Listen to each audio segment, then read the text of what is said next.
And as they come into view, they're playing Great Little Army.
The mass bands of the Foot Guards, ladies and gentlemen, playing Great Little Army.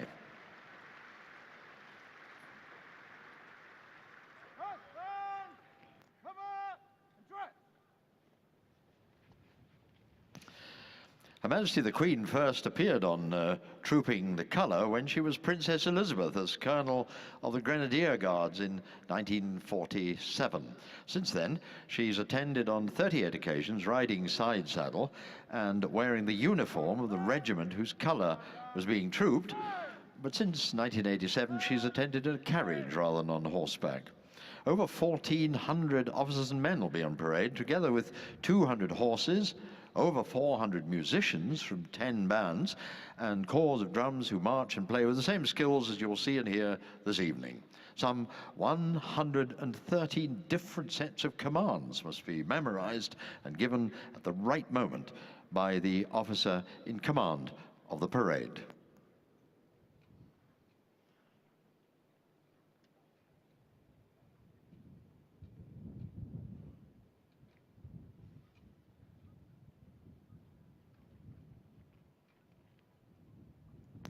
Now, ladies and gentlemen, if you look at the Horse Guards building, which overlooks the parade ground, one tiny oddity that you might notice is the black background to the number 10 around the outside of the double-sided clock above the building.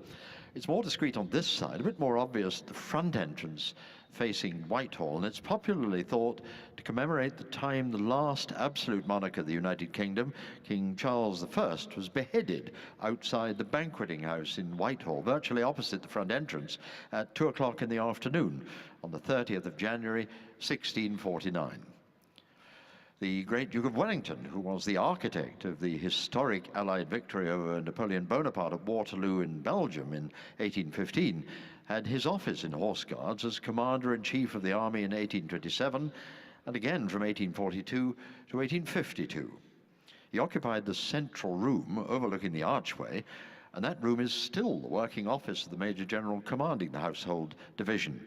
The desk, made by Thomas Hepplewhite towards the end of the 18th century and used by the Duke of Wellington, is still in use in the room to this day. It was, incidentally, the Duke of Wellington who inadvertently gave the name Tommies to British soldiers when, in the reign of King George IV, the army decided to give every soldier a number, the one thing that no serviceman or woman ever forgets. The Duke was asked for a name to use as a sample of how the documentation should be set out, and chose the name of Thomas Atkins, a soldier who had been killed in action in his old regiment, the 33rd of Foot. And when the Duke died in November 1952, he lay in state in the Horse Guards audience room overlooking the parade, and his funeral cortege set off from Horse Guards on the 18th of November 1852.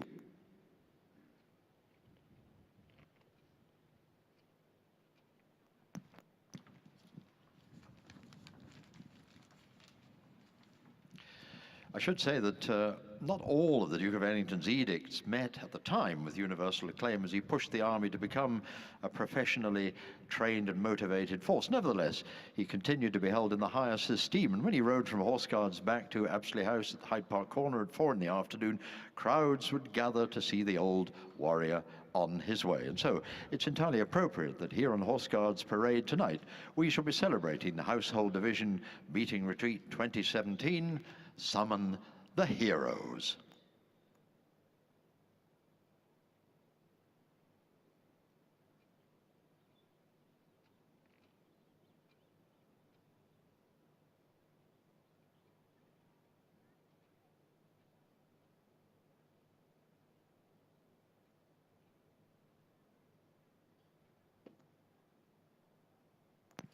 Ladies and gentlemen, would you please stand for tonight's salute taker, His Royal Highness Prince Henry of Wales.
Ladies and gentlemen, please take your seats again. Throughout human history, in any great endeavor requiring the common effort of nations and men and women everywhere, we have learned it is only through seriousness of purpose and persistence that we ultimately carry the day. Tonight's beating retreat is a patriotic celebration of our British forces' endeavor found in exploration and discovery, sporting excellence, and courage in the face of adversity. Ladies and gentlemen, the Household Division Beating Retreat 2017, Summon the Heroes.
The impulse to explore and discover has been at the heart of every soldier's ambition throughout time.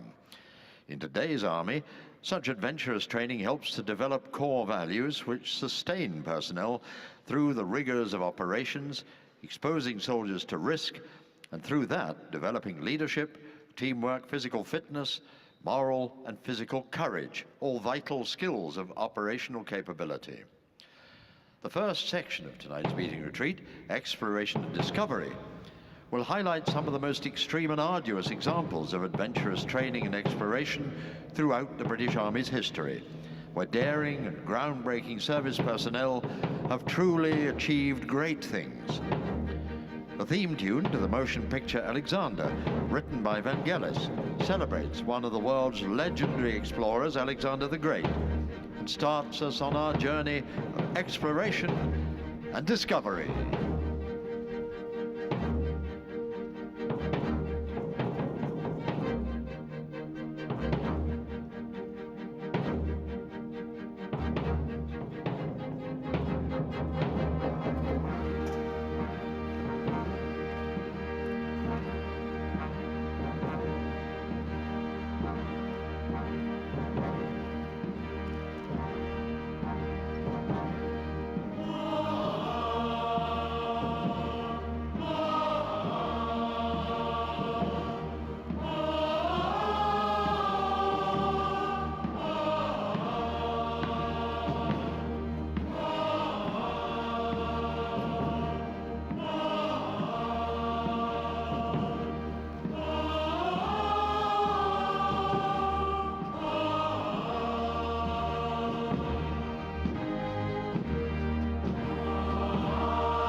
Ladies and gentlemen, joining the mass bands of the Household Division and under the command of their Director of Music, Captain Chris Embry, would you please give a warm welcome to the Royal Canadian Artillery Band.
Ladies and gentlemen, we present To Explore to Discover, composed by Rob Whiffin, conducting professor of the Royal Military Schools of Music, which this year enjoys its 160th anniversary.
Ladies and gentlemen, the mass bands and the pipes and drums marched away to an old tune from the Jacobite era. We 100 pipers and awe and awe.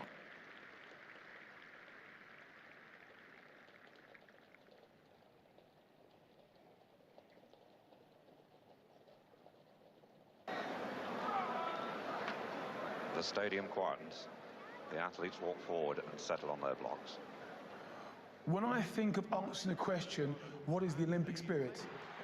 I think of endeavour, commitment, desire, will to a win, expand yourself, to climb the highest heights, but also to know the lowest lows.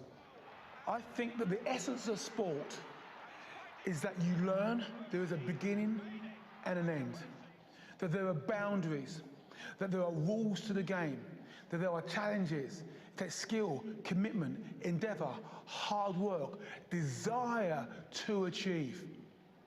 And we know that in the military, when you go into areas of conflict, you see things that are unfathomable and experience things that we wish we had not seen. And yet in that too, you understand about pushing the boundaries. And when you come back, making the most of this life that you have and living the life that you imagine. Ladies and gentlemen, please welcome the band of the Household Cavalry and 11 times Paralympic gold medalist, Sally Pearson.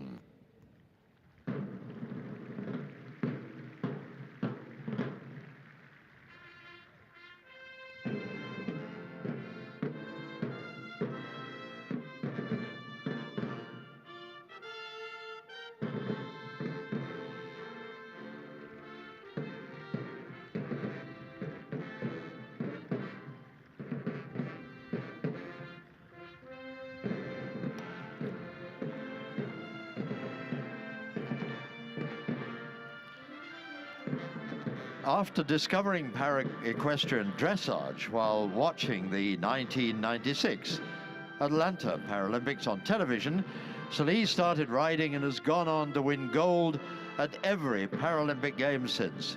He took the triple title at the 2000 Sydney Paralympics, 2004 Athens Paralympics, and 2008 Beijing Paralympics, setting an equestrian world record by being unbeaten at 3 consecutive Paralympic Games. Having won a title at the British Dressage National Championships, competing against non-disabled riders, Sally was awarded an MBE in 2001 and an OBE in 2005 in recognition of his remarkable equestrian success and services to sport for the disabled. He then received a CBE in the 2009 Uriar Honours List for services to equestrianism and disabled sport. At the London 2012 Paralympic Games, Sally came away with 3 medals, team gold, individual silver and bronze, and at Rio in 2016, Sally's 5th Games, his career achievements were recognised when he was chosen to be the Paralympics GB flag bearer for the opening ceremony. His achievements and contribution to equestrian sport ultimately led to him being knighted in the 2017 New Year Honours List.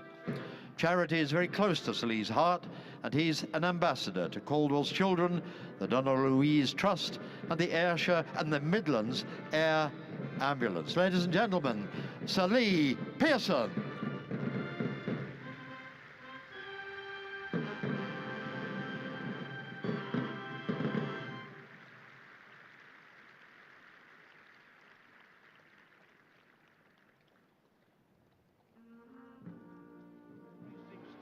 Being an army officer has certainly played a big role in kind of creating me to be the individual I am and shaping me to the character I've got. And it certainly helped me when I was training as an Olympic athlete. And I think it certainly made me appreciate how lucky I was to do what I was doing, to be a full-time athlete and to be given the opportunities I had. But also, I think what I learned about myself, and I learned about how to work with other people when I was at Sandhurst and going through my officer training, and even kind of my early years as a junior officer, about working with others to get the best out of them, to achieve a team's goals, is really important to understand people, and that's certainly helped me as an athlete to understand the people I work with.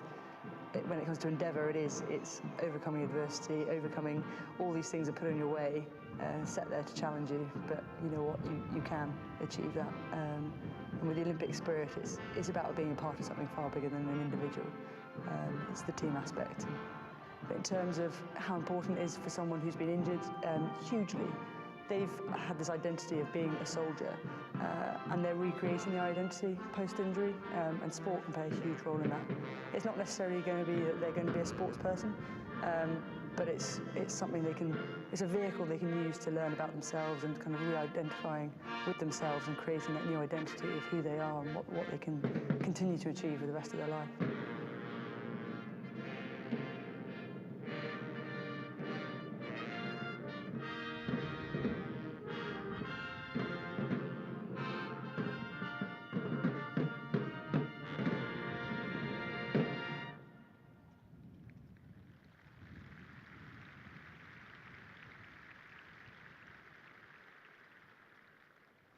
It's now my great pleasure to introduce the musical drive by the King's Troop Royal Horse Artillery.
So Battleback's been running for about 10 years. We've had probably about 150 people come on our courses. Some of them have been through really traumatic times. Before they even get on, I stress to them that whatever their injury, the pain threshold that they may have, that I don't want to make that any worse. For me, being back on top of a horse in a safe environment that Battleback offers, you push yourself because you feel safer. It's been really good because to come in on Monday and get straight into it was nice. It wasn't like we were being taught everything again. It felt almost natural. I have been able to look at like the environment and enjoy the sunshine without the dread of, oh, I've got to walk that far to enjoy that. Everyone should get involved because it just gives you that insight and it lets you know that you can still do those things that you thought you couldn't do. I want to continue riding, but in a place where I feel safe, which would be here. So. Yeah, and it's just been such an amazing experience getting back into it. And I'd say, even if you haven't ridden a horse before, just give it a try. There's nothing better. Horses are just wonderful.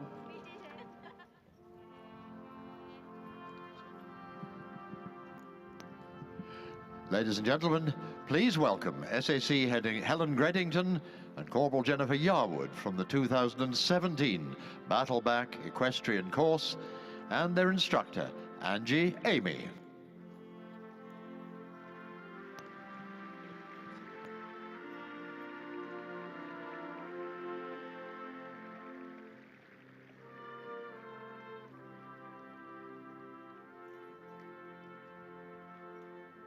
Out of the night that covers me, black as the pit from pole to pole, I thank whatever gods may be for my unconquerable soul. In the fell clutch of circumstance, I have not winced nor cried aloud. Under the bludgeonings of chance, my head is bloody, but unbowed. Beyond this place of wrath and tears, looms but the horror of the shade, and yet the menace of the years finds and shall find me unafraid. It matters not how strait the gate, how charged with punishment the scroll. I am the master of my fate. I am the captain of my soul. Ladies and gentlemen, tonight we have recognized the courage shown by individuals to overcome challenges, their determination in the face of adversity, and their achievement through sporting excellence. We also remember that pain, wounds and disabilities are not always visible. Mental and physical trauma is not only found in our armed forces, but also in other uniformed services and the civilian population, particularly in light of recent events in Manchester and London. Each individual who has to overcome physical and mental injury is a hero. And representing all the victims of conflict, we welcome survivors of the Gulf Wars in Iraq, from Afghanistan, Northern Ireland, and the 1982 Hyde Park bombing. We salute these heroes.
Having watched the King's Troop Royal Horse Artillery, I should tell you it was Her Majesty's father, the late King George VI, who decreed that as artillery became mechanized, a troop of horse artillery should be retained to take part in the great ceremonies of state, and that the riding troop should be known as the King's Troop. Ladies and gentlemen, the band of the Household Cavalry and the King's Troop, the Royal Horse Artillery.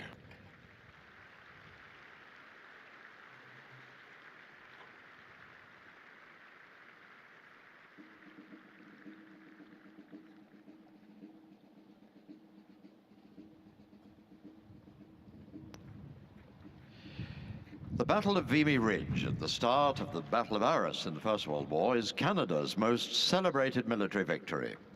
The 4 divisions of the Canadian Corps, fighting together for the first time, attacked the ridge from the 9th to the 12th of April 1917 and captured it from the German army.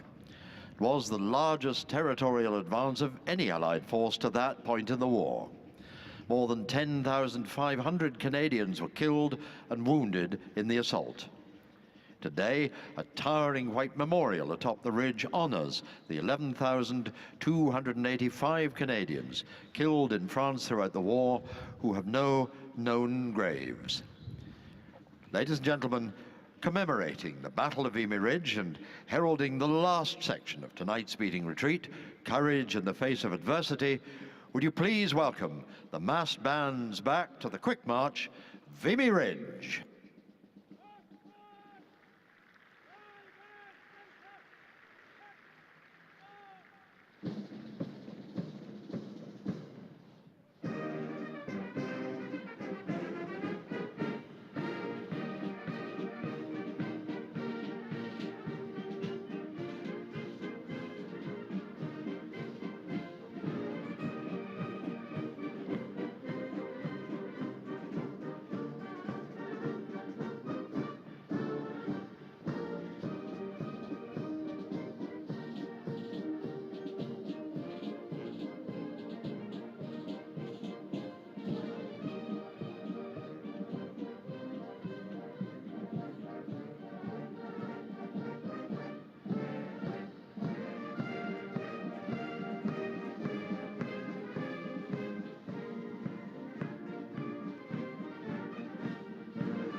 The Battle of Passchendaele, sometimes called the Third Battle of Ypres, and for the soldiers who fought there known as the Battle of Mud, is very much an example of courage in the face of adversity.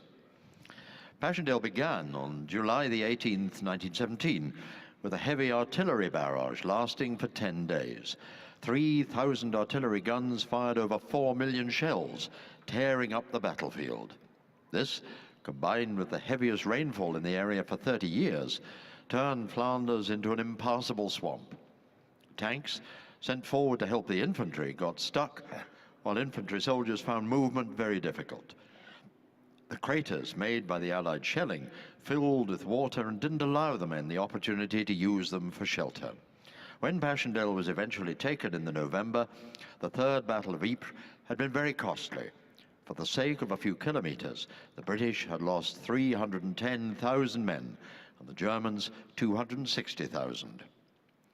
The music, Passchendaele, composed by Major Simon Hoare, MBE, director of music Coldstream Guards Band for the centenary of the battle, is inspired by the words of commemoration Tyne Cot, written by Colour Sergeant Darren Hardy of the Coldstream Guards Band. It's a tribute to those brave men who fought in the face of adversity, many of whom are still lost in and around the battlefields of Ypres.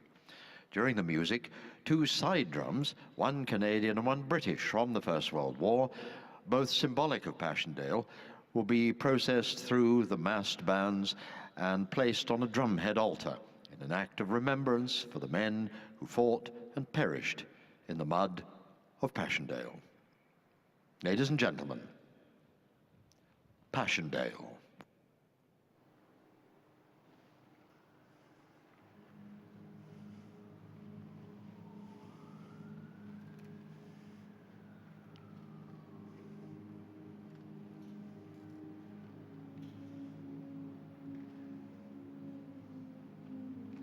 I left my home for Flanders fields to where the poppies sway, to go and fight for those I love, to stand with men so brave. But now I'm lost beneath the ground, my body still to find. All that remains now is my name at Tyne Cot, Passchendaele.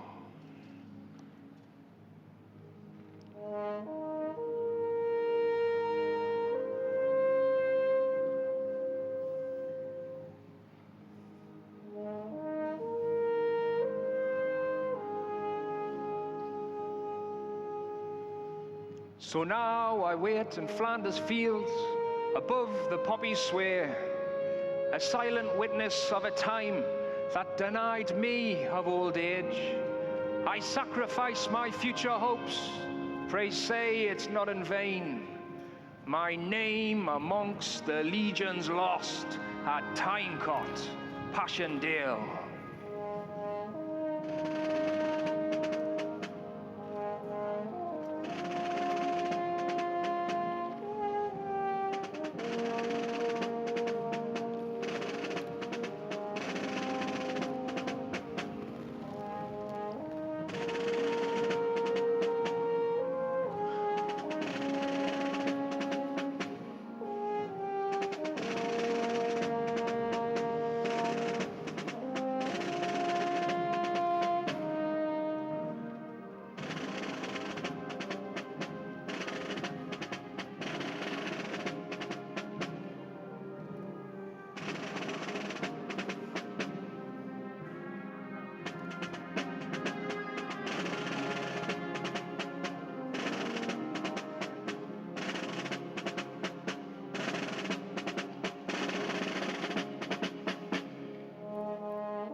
Should you come to Flanders fields on which the poppies sway, gaze upon the vale of souls, Remember why we came.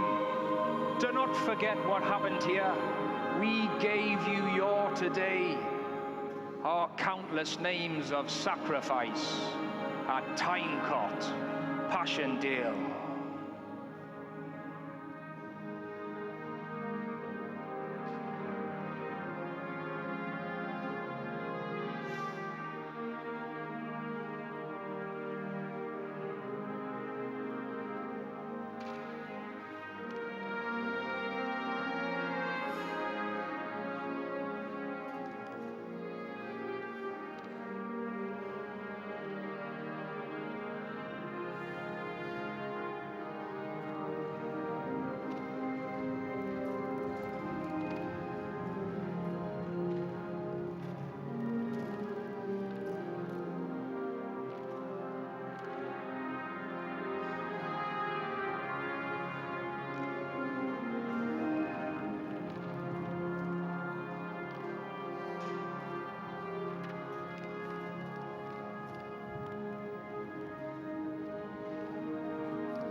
Ladies and gentlemen, the participants in the 2017 beating retreat were joined by the volunteer band of the Mercian Regiment will muster now to the Maple Leaf Forever, and here's a health unto His Majesty.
And now, joining the mass bands for tonight's finale, here's to the heroes, ladies and gentlemen, the Royal Choral Society.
Ladies and gentlemen, as the sun sets on this evening's ceremony of beating retreat, we reflect on the many men and women of Her Majesty's forces who are in action in other parts of the world tonight, at sea, on land, and in the air, serving this country with devotion and pride. We think, too, of the families left at home to worry, and in sadness, we think of those brave men and women who will not be returning. We will always remember them. Tonight's hymn and last post is set to the hymn tune Abide With Me, and would you please remain in your seats during the playing of the last post.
Lament for Francis, played by the lone piper, Pipe Major Rowan Scrivener Anderson, I beg your pardon. Ladies and gentlemen, if you're able, would you please stand for the national anthem?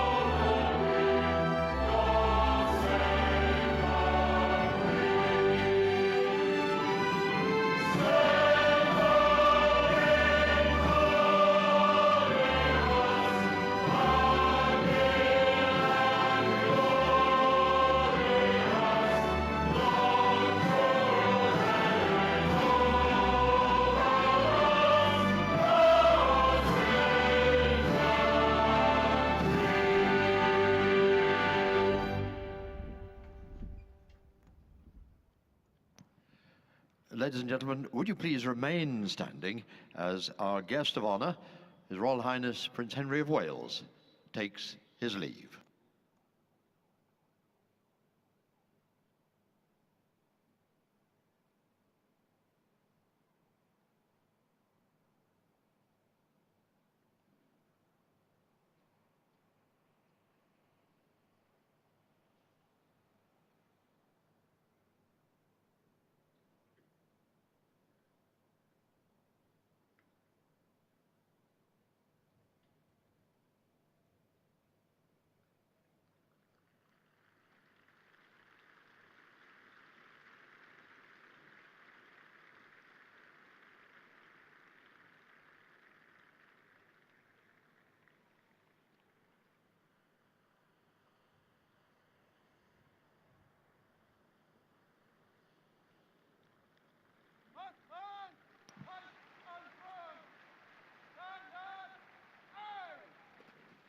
Ladies and gentlemen, please take your seats again.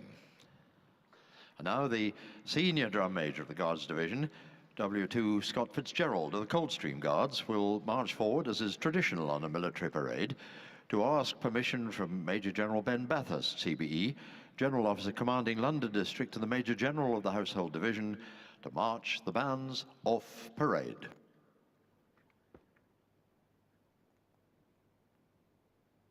Good evening, sir. May I have your permission to march the mass bands, pipes and drums, and choral drums of the Household Division beating retreat off parade, so please.